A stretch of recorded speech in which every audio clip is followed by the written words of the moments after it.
ആറ്റുകാൽ പൊങ്കാലയിടാൻ നിരവധി സെലിബ്രിറ്റീസ് ആണ് എത്തിയിരിക്കുന്നത്. നമ്മുടെ പഴയകാല നായിക ജലജ മാഡം എന്റെ ഒപ്പം ഇപ്പോൾ ചേരുകയാണ്. മാഡം എത്ര പ്രാവശ്യമായി ഇങ്ങനെ പൊങ്കാലയിടാൻ സ്ഥിരമായി വരാറുണ്ട്? ഇപ്പോൾ അടുപ്പിച്ച് സ്ഥിരമായി വരാറുണ്ട്.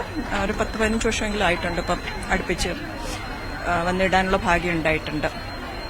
എന്താണ് ഇത് ഇടുമ്പോഴുള്ള ഒരു അനുഭവം? പൊങ്കാല ഇടുമ്പോൾ ആ അനുഭവം എന്ന് പറയുന്നത് ഒരു പ്രത്യേക എക്സ്പീരിയൻസ് ആണ്. നല്ല ദേവിയുടെ നടയിൽ തന്നെ ഇടാൻ കിട്ടിയൊരു ഭാഗ്യം എന്ന് പറയുമ്പോൾ അതൊരു വലിയൊരു അനുഗ്രഹമാണ്. പിന്നെ എല്ലാവർക്കും സന്തോഷം സമാധാനം ഒക്കെ ഉണ്ടാവട്ടെ എന്ന് പ്രാർത്ഥിച്ചുകൊണ്ട് ഇടുക. എന്താ വെച്ചാൽ ഇപ്പം ലോകം മൊത്തം ഓരോ പ്രശ്നങ്ങളല്ലേ.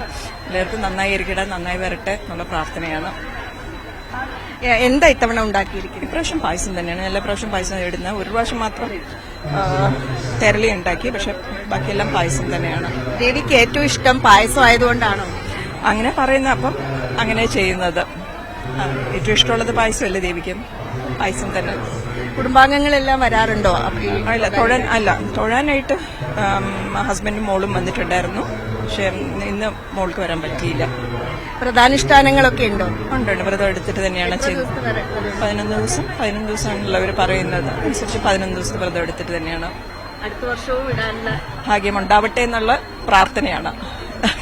ഏതായാലും വളരെയധികം സന്തോഷം ന്യൂസ് 18നോട് പ്രതികരിച്ചതിന്.